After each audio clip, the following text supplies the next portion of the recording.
really is something about mornings like this.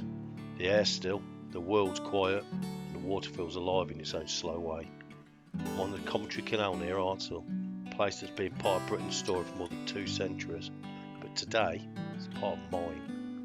This is Cast for Calm, a chance to explore not just how we fish, but why we fish, to find peace, to connect with nature, to reset the mind.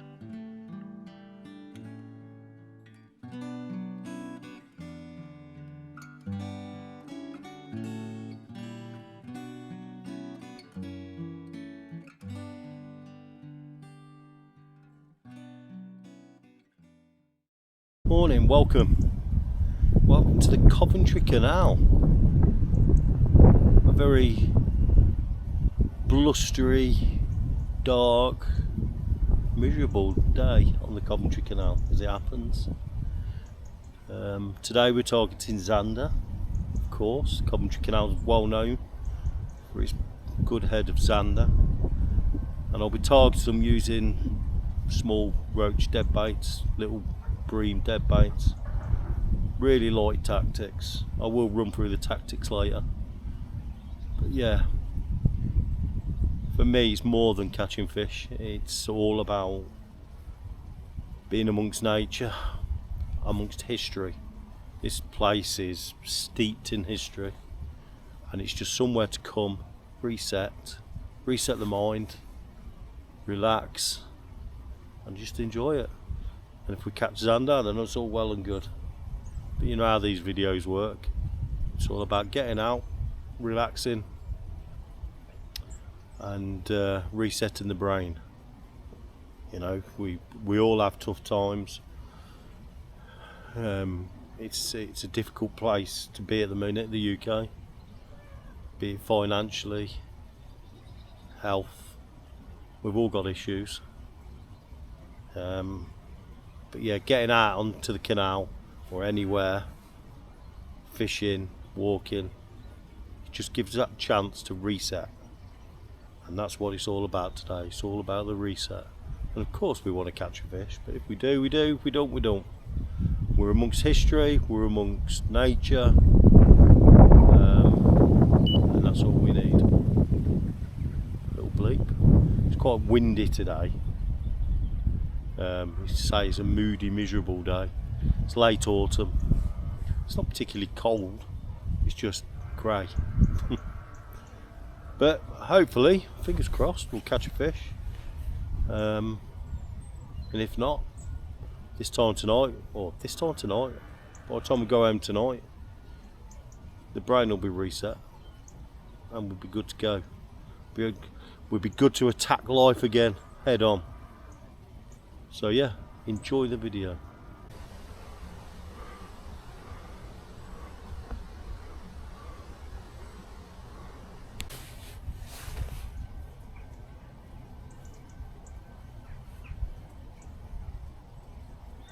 It's strange to think just how much history these waters have seen. That's the way I think. Industry, from rebellion, Roman armies, to the importance of the industry that the canals brought us. The canals were so important to the industrial revolution. And you look around you and you can easily just walk through it and not even think, but just where I'm sitting now, there's a strong case to suggest that this was the last battle of Boudica against the Roman army. This very area I'm sat now.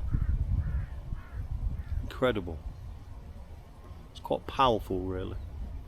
If you just sit down and just have a look around and you think about that, it's powerful stuff. The Roman armies, Boudica, the Industrial Revolution. This was a hub, this was our motorway network. Shipping the stone from the local quarries, coal, and now it's just somewhere to relax, to reset. The ambience of what it is today compared to what it has been in the past, from blood and guts of the Roman armies to the Industrial Revolution, and now it's just silent. History just whispers now. Powerful stuff. People wonder why you go fishing. That's why.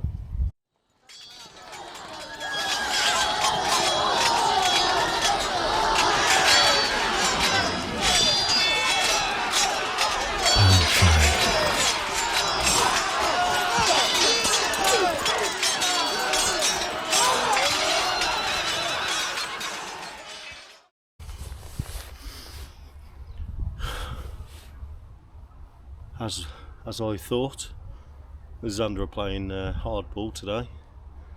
Well, it's not they're playing hardball, I don't think I've found them yet. So the key on when you can fish in canals is to keep mobile. The fish are moving all the time, and especially this time of year, they're going to follow the bait fish into cover. Canals are quite exposed, especially in these parts, and cormorant predation, otters, you name it, all the predators, the roach are going to dive for cover, and obviously the Zander are going to follow. So the key to fishing on canals for Zander, pike, or anything really, is to find the bait fish, and you'll find the Zander. And you can literally walk miles and miles along the canal and not have anything, and then suddenly you'll find them, and bang, you'll probably catch half a dozen. I'm in the third or fourth swim today so far. No luck. I did have a drop rod earlier, but yeah. So the question I get asked quite often are, how long do I spend in a swim? And that really all depends on the swim itself. So when I'm walking a longer stretch, especially a new stretch that I don't know, I've obviously, like I said earlier, I'm looking for cover, I'm looking for boats, I'm looking for overhanging bushes, anything that could potentially hold the bait fish and cover for the bait fish. If I drop into a swim and I've not had a bite within half an hour, and generally speaking I'll move. The only time this is different is if I'm fishing like a winding area where the boats turn around, so you've got a bigger area. You've probably got an acre of water suddenly in front of you, rather than, I don't know, what are the canals, 40 foot wide, so sort of these sort of stretches. And I'll give them a bit more time, just purely because I'm searching that area. There could be, holed up in a small pocket, so I'll do a bit of casting about. As you can see, I've got my bite alarm set to the maximum sensitivity. I'll run through the tactics later, but location wise, yeah, normally about half an hour, and I'll just keep plodding along the canal, dropping into lightly looking areas. It's like this, and you see you've got narrow boats, and the liverboard narrow boats as well, which means the people on them all the time, which means the heating's on, which means I'll probably be throwing stuff overboard, and generally speaking it'll hold some bait fish and the Zander and pike. What else?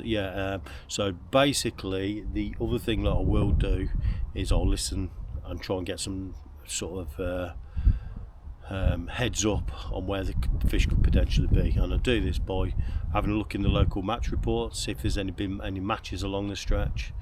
If there's been matches, have a look where the match results were, where they were fishing. If somebody's had 20-30 pound of roach from a swim, you need to find out where that swim is and get yourself on it, because the Zander won't be far behind, let me tell you.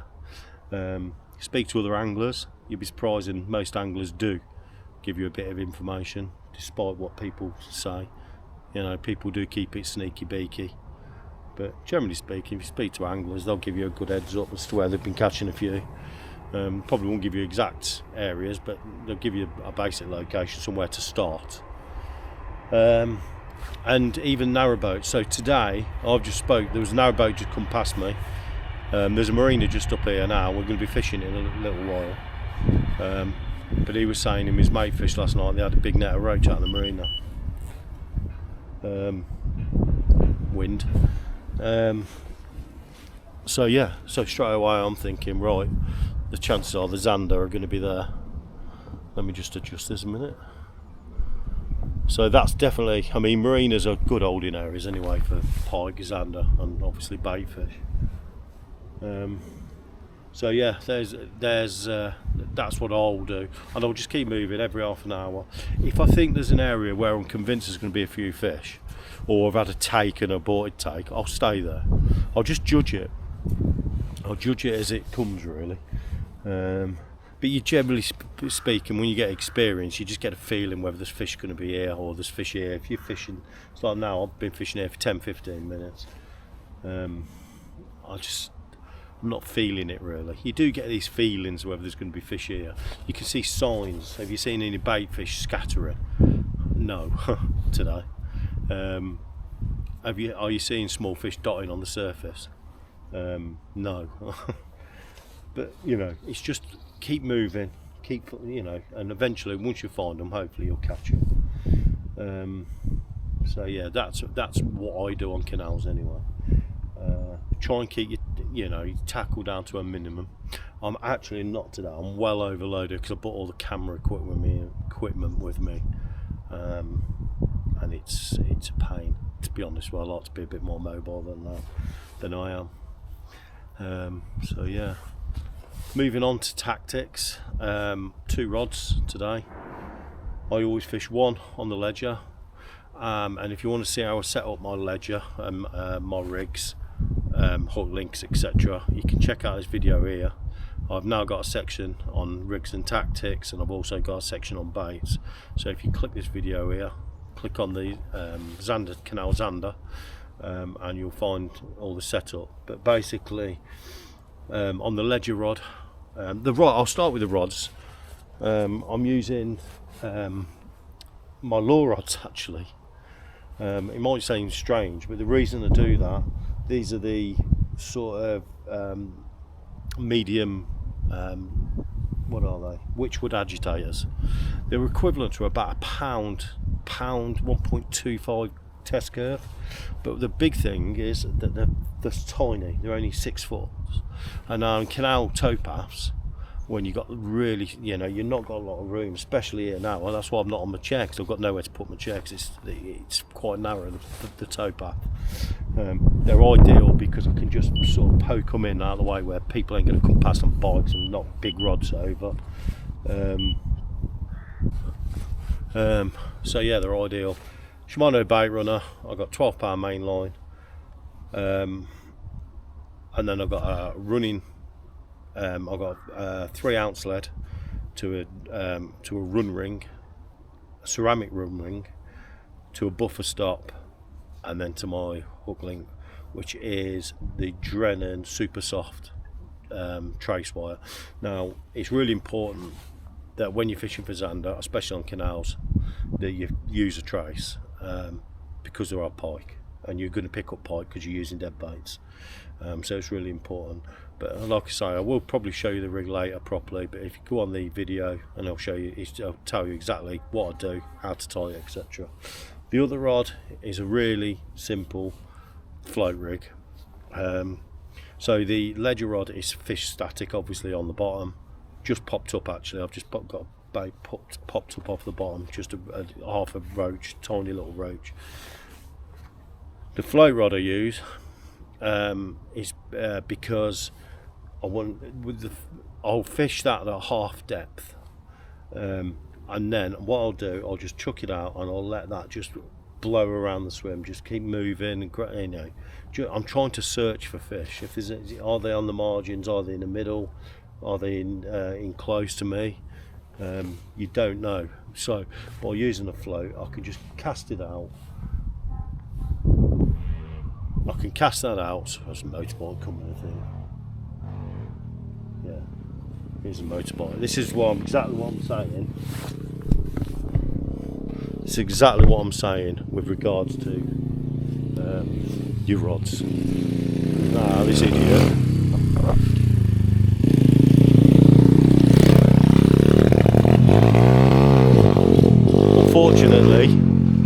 world's full of idiots, and that's why I use such short rods, because if I was using big rods then he would have probably wiped them out or would have had to quickly move them.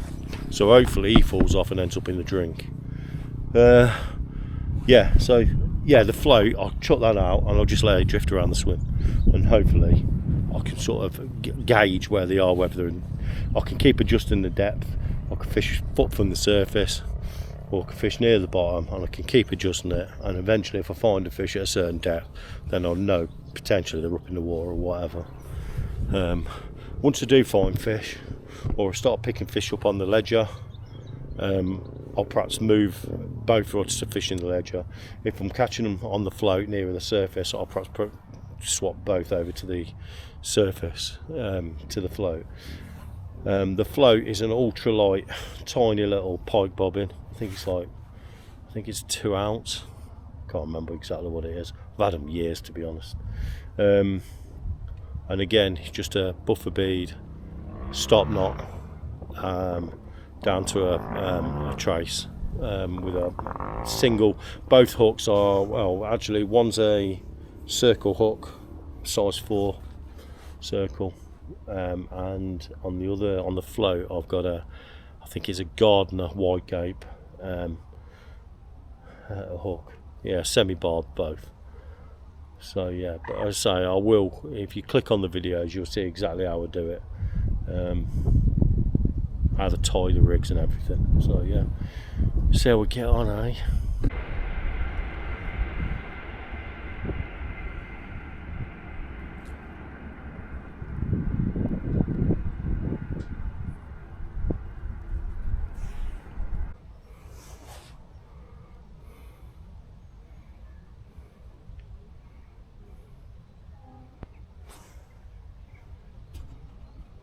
Okay, what I thought I'd do now is give you a rundown of the rigs I'm using today on the canal, Zander fishing.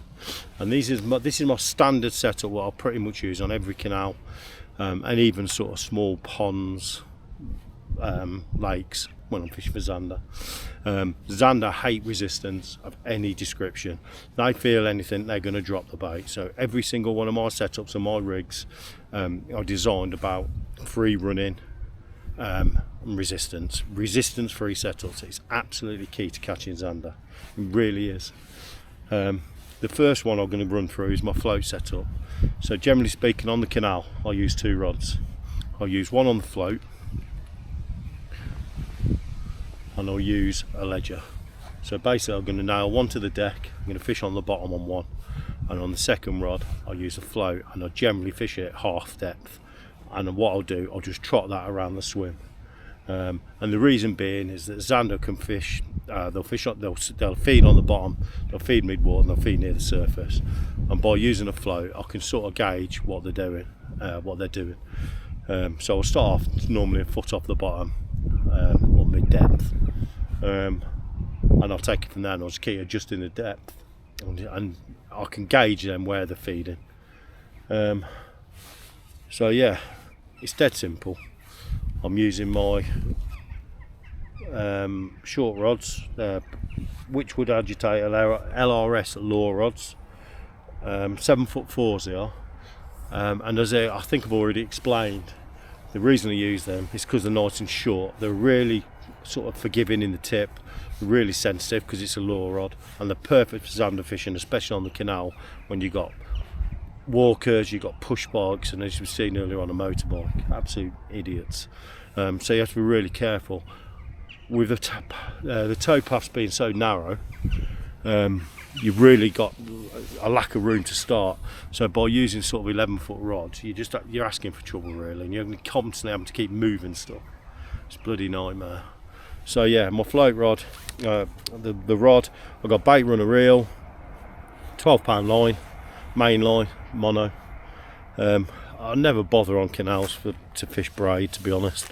I don't think you need to. If it's on lakes it's different, I might go over to braid, but on canals I don't feel the need. So the first thing, I've got a float stop.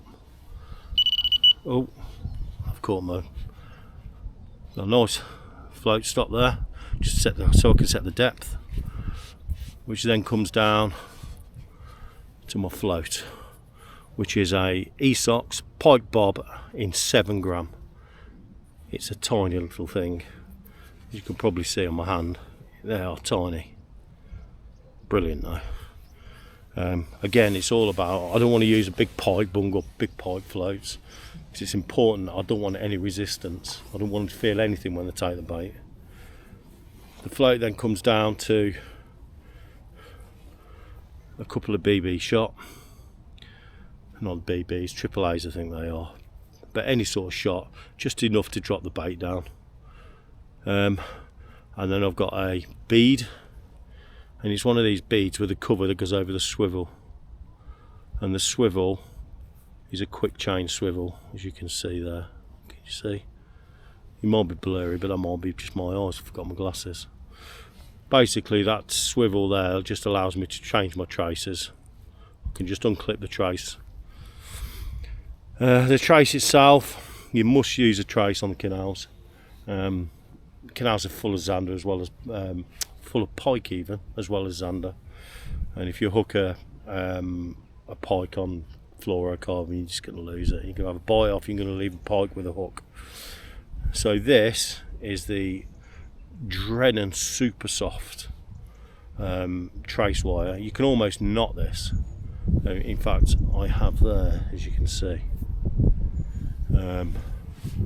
It's brilliant stuff, and it just gives you that confidence that you're not going to get bite off from a pike. So yeah, and then to that, it's a Gardner wide gape hook, that is, semi-barbed. Just tied on knotless knot fashion, to be honest. Simples. And then bait wise, little roach, little bream. This one's a head, but I normally cut them in half, head on one, tail on the other. So yeah, it's a really nice, simple setup. Really light, resistance free. So that's my float setup.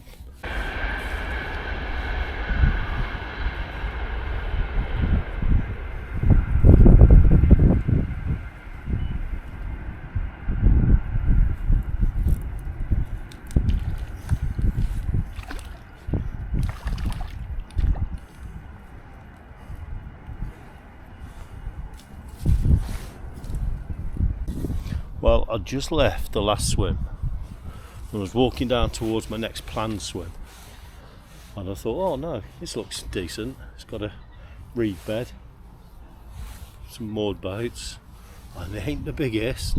It ain't the biggest in the world, but it saved the blank. A tiny little Zander, little miniature Zander on the float that was. So we'll take that. And I think we may have dropped onto a few here because now the other one's coming.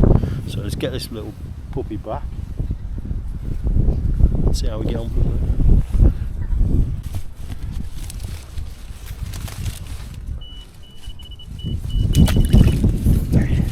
There we are.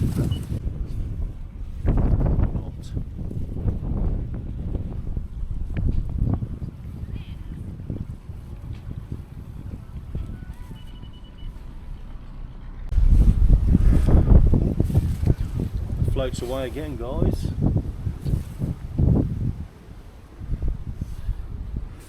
Tentative bite. I think there's definitely something there.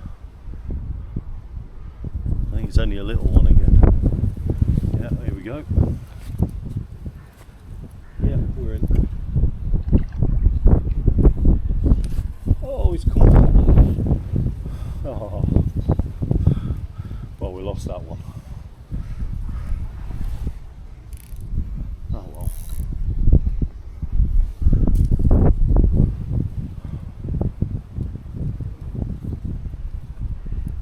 Seems we finally found a pocket full of Zander anyway, so we'll take that.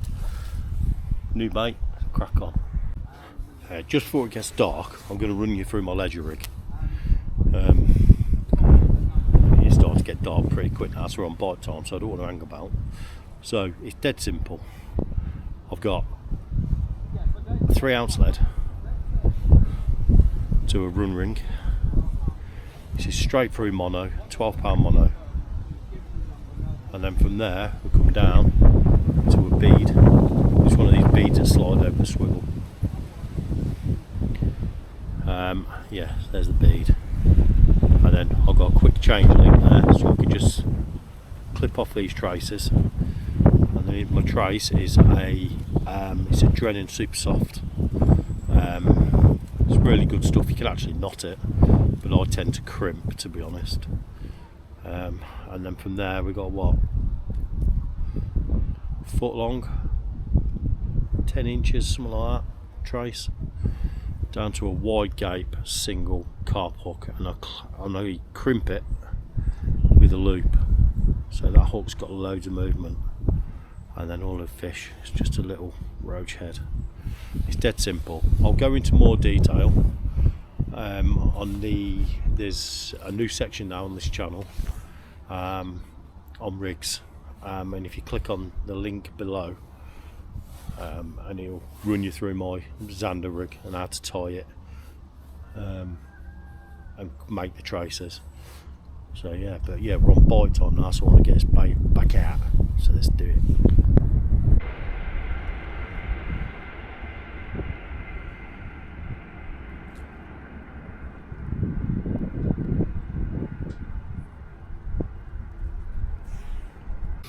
A quick word on my indication. As I mentioned earlier, Zander hate resistance. So with the run ring on the rig, I've got free flow of the line through that run ring. What I'd also do, I make sure that that rod is pointing parallel to the bait. Okay, I've got Delkim TXIs set and the most sensitive, and then I've got a homemade bobbin, and the reason I made that is because every single bobbin that I ever bought was just never quite light enough. All I want is the ability to be able to see movement in the line. I don't, I'm not interested in all this flash gear. Right, all I need to know is that there's a fish on. Obviously, with regards to the alarm itself, you can hear it. I need some indication there. And these are literally made out of foam balls. They're actually pop-up balls, but they really are really light. And then the only other thing is that the bait runner is set ultra light, to the tension slacken right off.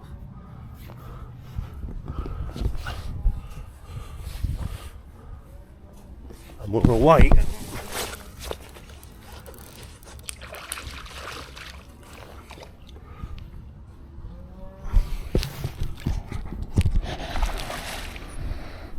This is a bit of a bear fish. Not massive, but it'll do. Too busy rattling to you. There we are, and she's in. Wow. As soon as that light starts to fade, hungry's under this.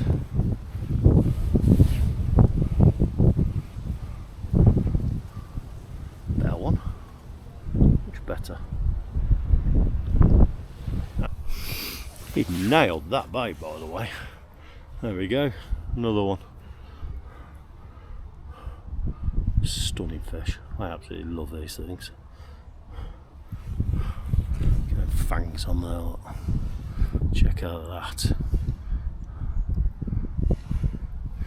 Yeah, another one. Yeah, alright mate, let's get you back. It's popping straight back, eh?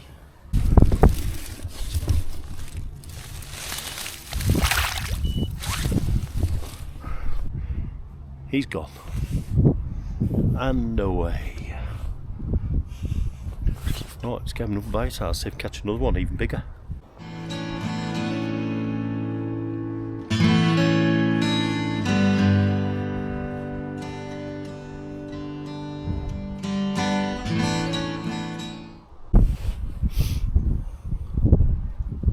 I've always believed that's what angling gives us. Even if the rod never bends, you'll always go home lighter. even today.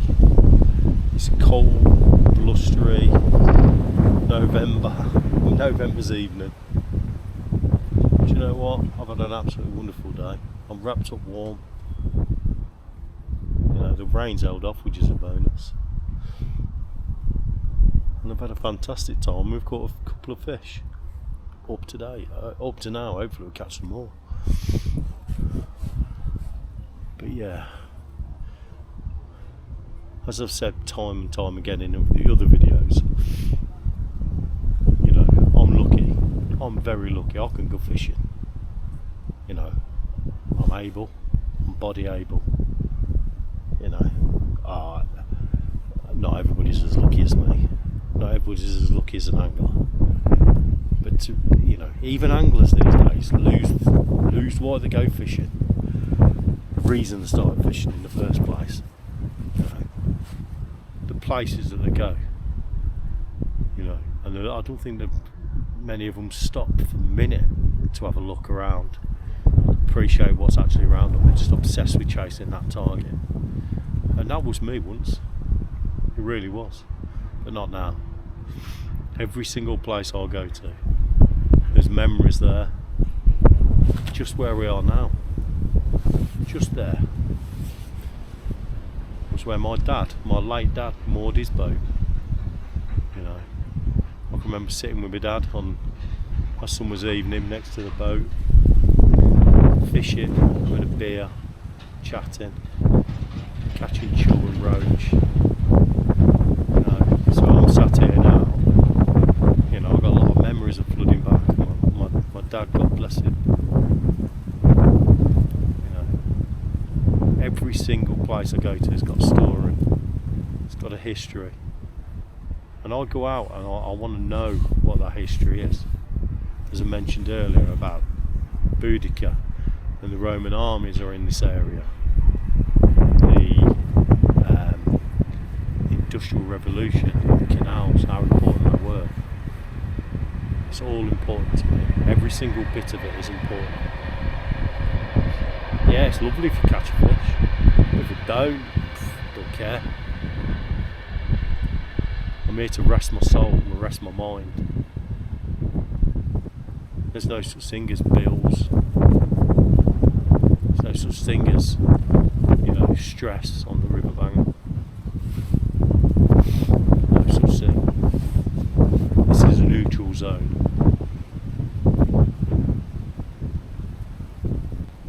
As you've probably gathered in this video, I've started doing a bit more technical stuff. And that was because people said I should. And I didn't want to. But I have been asked to write for a magazine again, which I'm gonna do. So I thought, well, you know, I might as well put some technical bits, and if you want to, you know, if you're not interested in that bit, then it's fine. But I didn't want to lose what these videos mean for mental health and the reason we fish. You know, the tactics, yeah, it's nice. The baits, the rigs. If you want to have a look at it, then fine, you have a look. But if not, just enjoy the video as it is. So yeah, bite time. Come on, let's have another one.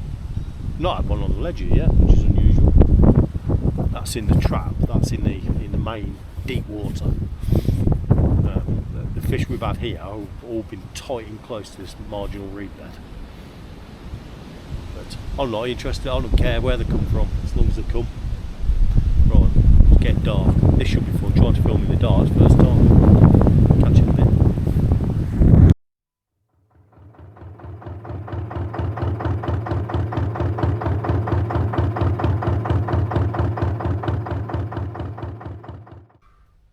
Good morning, welcome to a new section of the video, a section that I'm going to do called Reflections, and I'm going to tag one of these onto the end of every video going forward from now on. And the reason I'm doing it is because I thought it'd be nice to just sit down the day after and reflect on what happened on the session. So yeah, I'm in the tackle den / workshop. This is my little piece of heaven away from the family. My quiet place. This is where I make all my rigs, clean my tackle, sort my tackle out, and make things. So yeah, it's a bit untidy, especially, I mean, I've got all yesterday's gear lying about. You can see the rods are still set up. So literally just, when the heavens opened yesterday, I just literally just packed everything away, walked the, whatever it is, 45 minutes, 40 minutes, back to the bridge, chucked the rods out, and then my wife turned out, I just went, chucked them in the car and we were gone. And I was absolutely soaking wet. But yeah, so yesterday's session on the Coventry Canal after the Zander, it went really well in the end.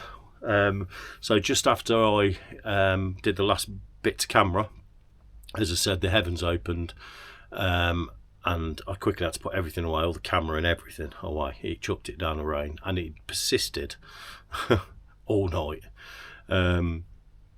So yeah, I didn't do any more filming. I normally like to sort of do an outro video, but I didn't get a chance to do that because of the rain. I didn't want the camera to get damaged. But I did drop in by the bridge while I was waiting for my wife. I had to wait half an hour for the wife. And I had a couple more, and they weren't big. They were only sort of this sort of size.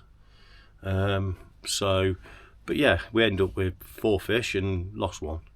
And yesterday, the perfect example of Zander fishing was yesterday. Actually, we walked absolutely miles. We covered 10 swims without, I think we had 1 drop run, but then we dropped onto a section where clearly the bait fish had held up, and it was a stereotypical area where they had held up.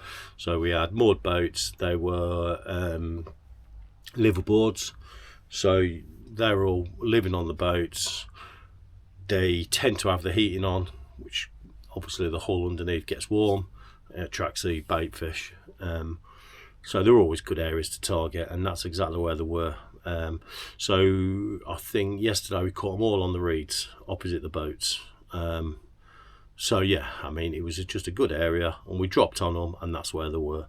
And that's just exactly how Zander fishing goes. You can walk miles and miles and miles, not have a sniff, and then suddenly you'll find them and you'll start catching, which is exactly what happened. So yeah, we didn't get amongst the big ones yesterday, but we caught fish, and that's what it's all about. We had a nice day. It was a weekday as well, so there was barely anybody about, walkers, bikers or anything like that. We did get that one idiot on the motorbike, but really all there is the sound of nature, the odd of a narrowboat, which I think is a beautiful noise, by the way, and the wildlife.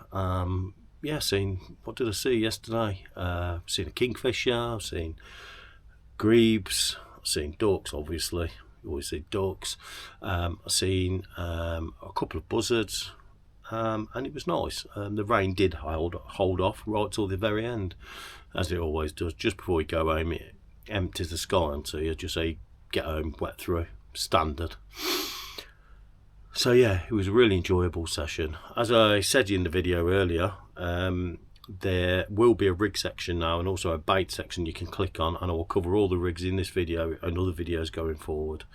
So if you click on the links below, or you have a look in, go to my channel on YouTube, and you'll see there's a section on baits and a section on rigs, making rigs.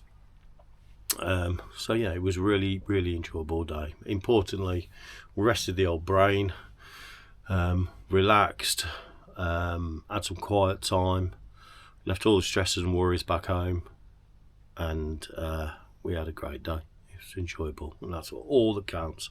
Really is all that counts. And the quicker the anglers remember why they're out on the bank, the better. It's not always about chasing targets. It's about being out there, appreciating what's around you, the history, and the wildlife, relaxation. That's all that matters. But we covered all that in the video. Duh. The section I fished yesterday is the Coventry Canal between Hartshill and Manchester, and it's on a season ticket, and you can get your season ticket for a bargain £20, and there is a concessions rate as well.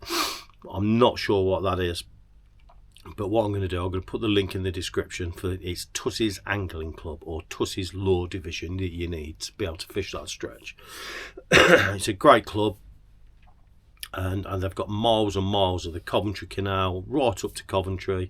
They've got sections of the Oxford Canal, they've got sections of the Ashby Canal, and yeah, other sections, can't remember now, but they've got miles and miles and miles of fishing on the canals. And also the stretches that they've got, they have an agreement in place with the Canal and Rivers Trust that the sections don't get zapped, don't get electrofished by the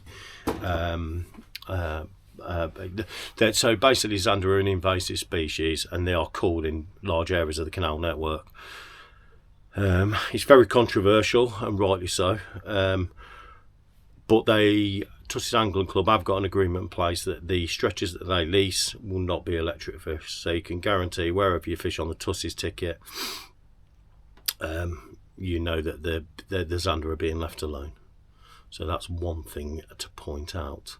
Another thing I should mention as well, that if you do go fishing, make sure you've got the current rod licence, Environment Agency rod licence. It is a legal requirement for anybody angling. Doesn't matter whether you're fishing in your own pond in your back garden, you need by law to have a rod licence. And you can buy that from the Environment Agency licensing, which is online, just Google it. But again, I will put the link below.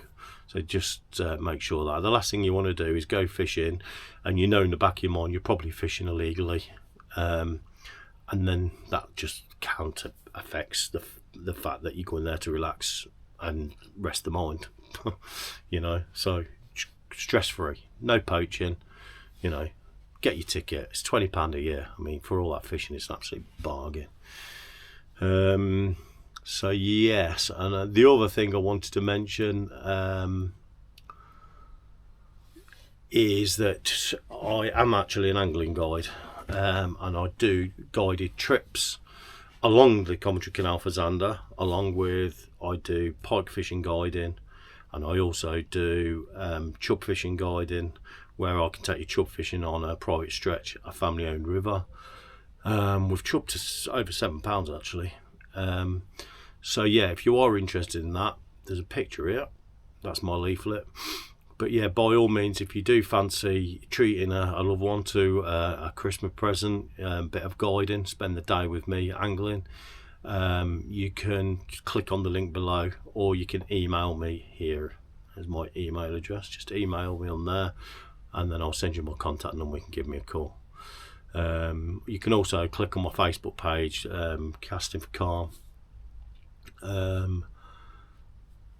and you can contact me through Messenger, Facebook Messenger. So yeah, each day is full day. If there's more than one of you, there's two of you, it works out a little bit cheaper as well. But yeah, so all the details of my guiding are on my Facebook page. So yeah, that's it. Yeah, that's it really. It was an enjoyable session, refreshed the mind, caught a few fish, and yeah, it was thoroughly enjoyable. I really hope you enjoyed this video. I'm trying to do them a little bit different nowadays, trying to put a little bit more effort into them. I was actually going to send the drone up yesterday, but obviously the wind was horrific, so I didn't get any drone shots. But going forward, I'm going to use the drone. So yeah, I'll get some nice shots. But yeah, if you have enjoyed it, as I've always said about these videos, they're not just for anglers, they're for everybody. If you're not an angler, or you know you can't go angling for various reasons, whether it's mental health or you know, physical ability, you can't go because of you're physically not able, I'd like you to be able to watch our videos and immerse yourself in our world, and enjoy it, relax, cup of coffee, grab yourself a brew, sit down, relax, turn down the lights, and just enjoy fishing for what it should be enjoyed for. And with that, I really appreciate your viewing. Don't forget to subscribe, click the alarm button, or whatever it's called, the bell, and you get notifications when the next videos come in. Talking about next video, it will be, I believe, chub fishing on the River Anchor. I'm going to try and get out and film that this week, but unfortunately going forward the weather is terrible, so it looks like we're going to get into flood. So may have to be either some pike fishing, or I don't know, see what it is. Just see, maybe some roach fishing. I don't know yet. But yeah, we're coming into the winter, so yeah, fishing's different. But yeah, we can still catch a few. If you've got any suggestions that you'd like me to do, places you'd like me to fish, or species you'd like me to target, drop your comments below. But yeah, so remember, like the video as well, make sure you subscribe, and please leave a comment below. I'll catch you later. Thanks ever so much for watching.